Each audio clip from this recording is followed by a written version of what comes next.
All right, this is inmate letter number 4. 300 left, right?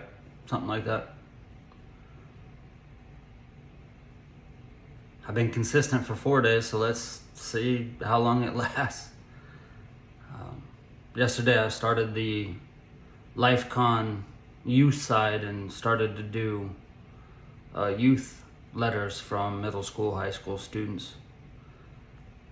And I hope by the end of these 300 plus days, and then I have, a couple thousand LifeCon ones, that I start to figure out some similarities, some traits, some patterns, to allow me to do a better job at what I do. And here's the cool thing is I've probably done 425 speeches, keynotes since then. Meaning, if I was this effective when I did these, I'm a 25 times better than I was back then. Even better. I mean, I won an award in 2023. And I say that just from the sheer will of practice and dedication and sacrifice. Like, again, I will tell people over and over, this speaking career has been the hardest thing in my life. Hands down. Prison was easier. And that makes no sense because there are people who speak and have a wonderful career and it is easy for them. For some reason, I don't know what it is. It's me. I mean, I'm the problem. I'm the bottleneck. I'm the issue. For some reason, I can't get out of my own way. I don't know what it is. I've tried everything. And this speaking career is still the hardest thing I've ever done. Prison was easier.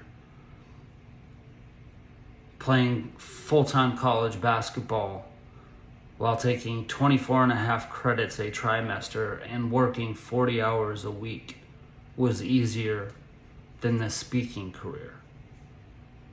Which is bonkers because, let's just be honest, most people struggle with the 40-hour-a-week job. Well, I was doing that and taking double full-time school, 24 and a half credits, so double full-time, plus a full-time college athlete. And that was easier than what I'm doing now. Makes no sense. Makes none. But the only common denominator is me. And at least I have the awareness and understanding that I know what it is. I know it. Any person with a business sense, a business mind, that wanted to use me as a product can easily make 6-7 figures off of me. No problem. Easy. But for whatever it is, I'm the issue. But after everything that I've done and seen and been through and survived and helped with, and I have the ability to understand what the problem is. And I can't fix it. I've tried. People always tell you to work on your weaknesses and try to improve. And I agree with that. But from a basketball standpoint, as a point guard, you could tell me that you need to lead the league or your team in blocks every game. That's your job. Now, I will go and try with every ounce of energy and resource. I will train. I will study film. I will do whatever it takes if that's my job and my role. But the reality is, no matter how hard I train and no matter how many practice sessions I do and film I watch, I will never be a shot blocker. I'm 5'10". That's not my role. So for a marketing thing, no matter what I do in booking, I've tried. I can't get out of my own way. I've spent money on myself. I've gone to, I don't get it.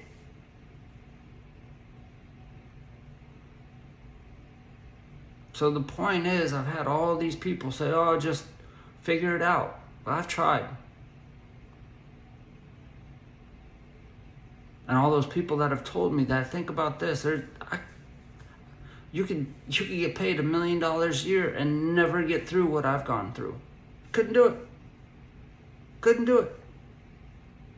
But there are certain things that I can't do no matter how hard I try or how much money I try to improve. That's just the reality of the situation. Everybody has weaknesses.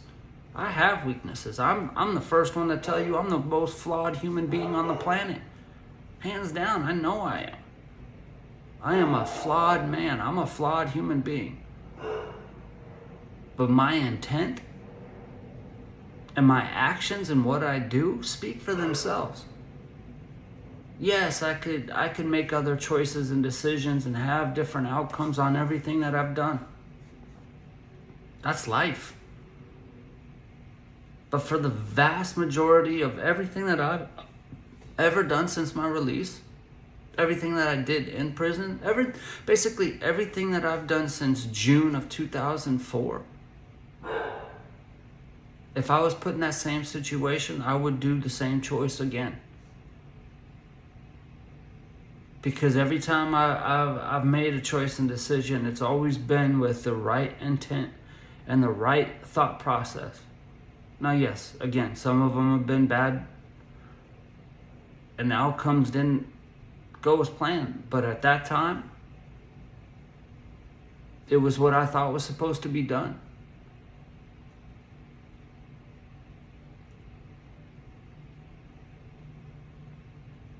So, I don't know what the point of that is. It's just me venting, I guess. After, getting ready to get on this MIC and spit my truth after reading some of these letters. Dear Ethan, it was really awesome of you to come and share your story with us today. I can't say I understand what you went through and still go through, as I've never taken a life with my actions.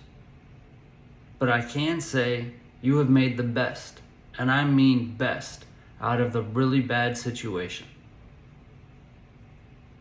and are giving back what you can in a very sincere way. And it shows. No false pride.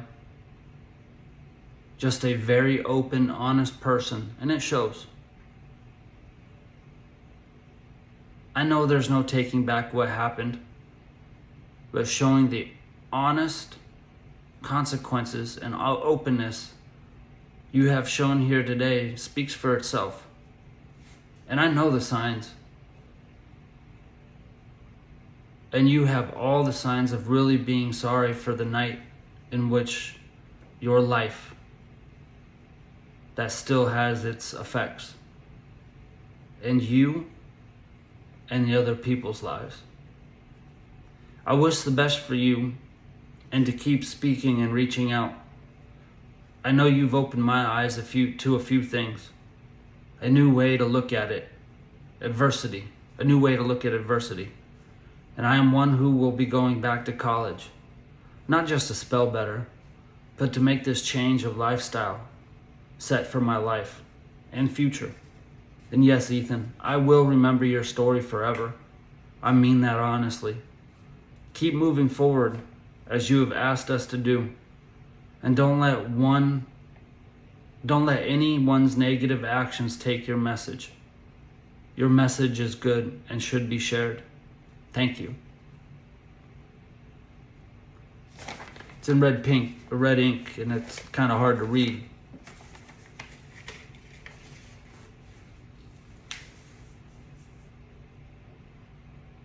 But just in the 4 letters I've done so far,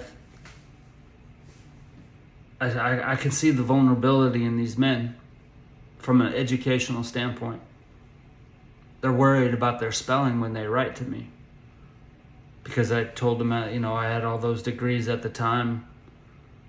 I mean, I still do, but it shows their vulnerability in the sense that they're kind of embarrassed of their education.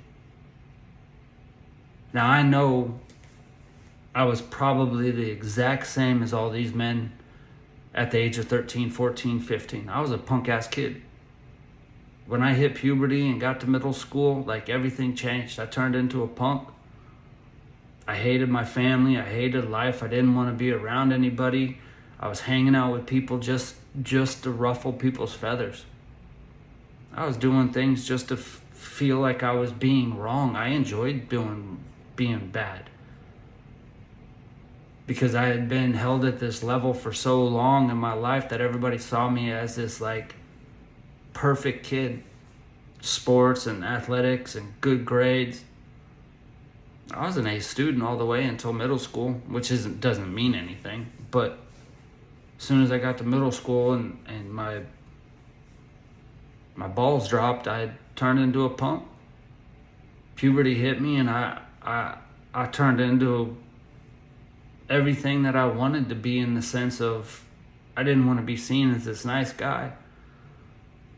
So I would do criminal things on purpose just to feel like I was doing something that wasn't supposed to be done. Like, I got a thrill out of it. I got away with a lot of dumb stuff, and it was because of my image of being an athlete, being a good kid. I could do things and get away with it because everybody thought it was just fish doing something stupid. Now, I say that because I hated school. I cared less about school. Middle school, high school, I hated education. Couldn't stand it. Didn't want to be there. Hated my teachers. Hated my assignments. I don't even know how I graduated, to be honest with you. I don't. I rarely did homework. I never did anything on time. Like, I don't even remember doing homework in high school. I really don't.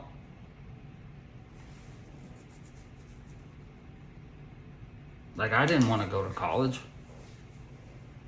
I had zero ambition to go to college, and that's what my parents wanted. I hated school. Flat out hated it. And so I get where these men come from.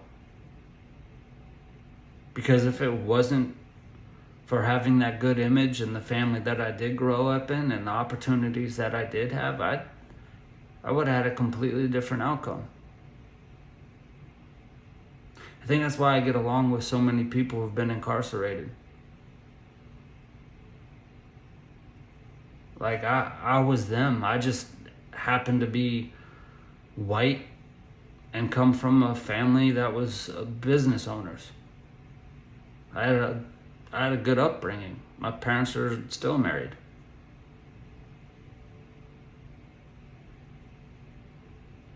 So I had everything that I was supposed to in life, and I still made choices to screw up because I didn't want that perfect life. Like, I sometimes think that I'm not even... I think my parents found me in adoption. Like, I don't think I'm part of my family. I really don't. I'm different. Everything I do is different. I don't think the same way they do. I don't act the same way they do. I never have.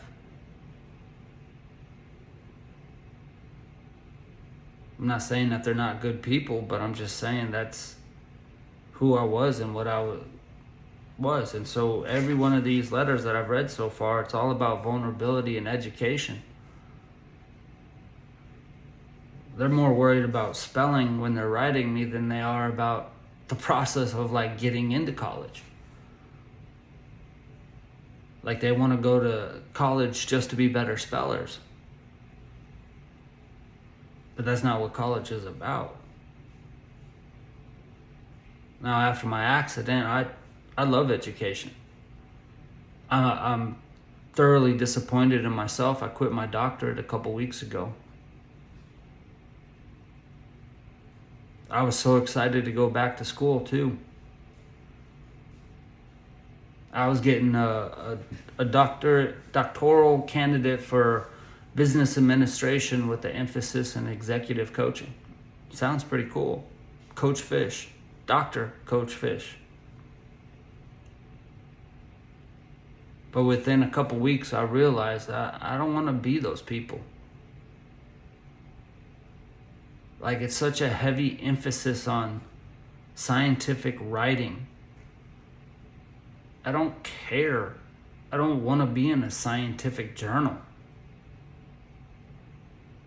I wanted to get my doctorate to learn. Nothing what I did in those classes had anything to do with learning and applying it. It was all about how do you write in a specific way. They don't care about your business ideas. They don't care that you're trying to do this. You don't care. They don't.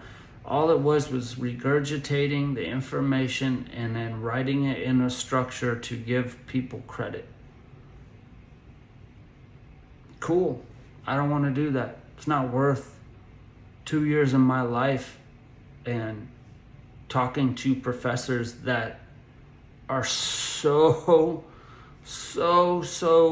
into themselves that they can't even answer a question in a 2-hour conversation.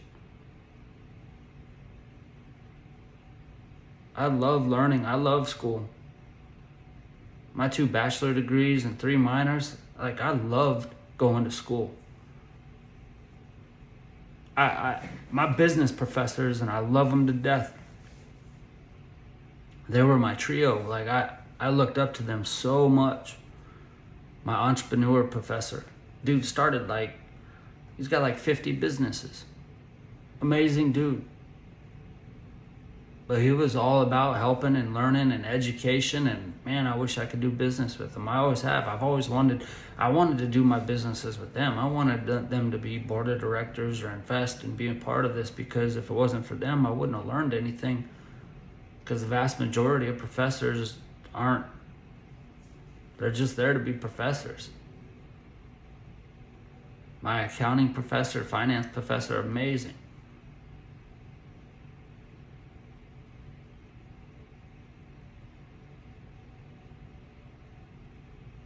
So I got off a complete tangent about education because of this one letter.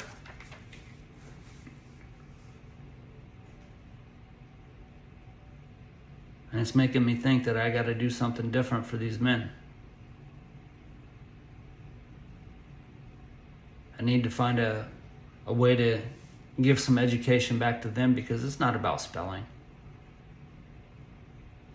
It's not about looking good on paper. It's about learning how you can take different bits of information, apply it to what you're doing in life, to have conversations, to open doors and understanding. I had for about a year, I was doing educational classes in detention facilities for some youth. And I taught them about entrepreneurship, taught them how to trade and invest and learn index funds so that they could take the money they made at Mickey D's and learn how they could retire with more money in their bank account from a McDonald's salary than what they would make standing on the corner and selling dope.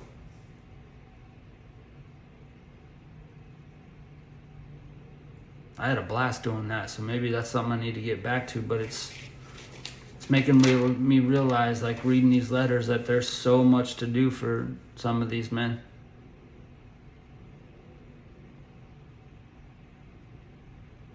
To get a grown inmate to say he's never gonna forget this talk that I gave him, that he wants to go back and get his education because I showed him the proof.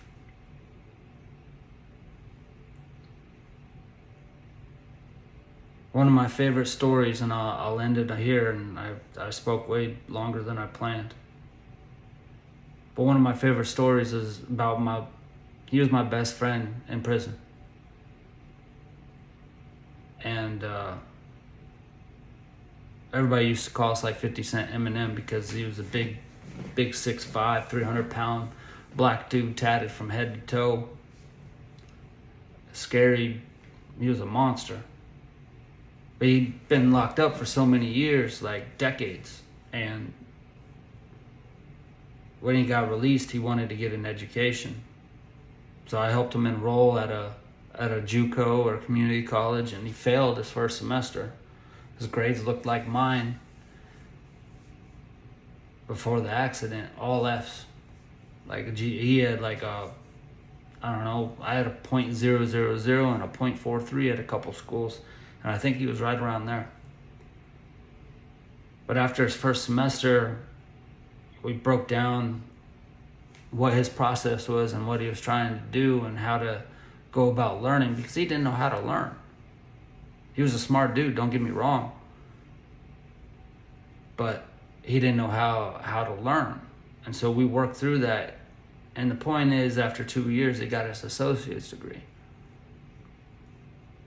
And so I'm a firm believer not only in second chances, but I'm a firm believer that all people need is a little bit of help.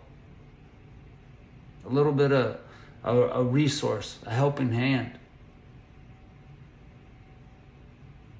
And they can succeed. Like, I didn't do much for that dude. I just showed him a process and helped him when there were some questions and helped him when he struggled with stuff. And he was persistent enough and had enough desire to finish, and he got his associates. Almost 20 years inside prison. And he gets out and gets an associate's degree within 3 years after being released. Now that's impressive.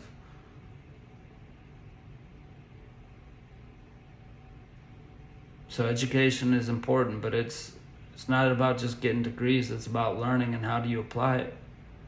Now with AI, people are cheating and they don't have to learn things, because now they just ask and it spits out everything. But how do you get to those answers?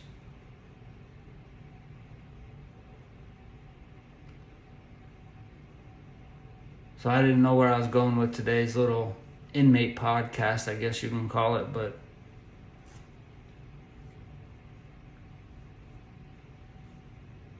education is an important piece. So no matter what you're doing, you gotta learn. You don't need degrees. I learned I don't need a doctorate. I mean, having a doctor by my name would be really cool, and that's why I stopped, because that was the biggest reason why I was doing it, was just so I could say Dr. Fish. I really didn't want it for anything else, because I wanted to use it against people. Oh, I got a doctorate. Yeah, what's up? Can't talk crap about me now. But I went into it with the wrong reason, and that's why I stopped. I wasn't getting out of my classes what I originally wanted. I wasn't learning. I wanted to learn. And that's not what it was about, so I stopped. Because I don't want to waste my time anymore. And I don't want to waste 40 to 60 grand on education if I'm not going to get anything out of it. So that's why I stopped. And my professors stopped. So education, learn,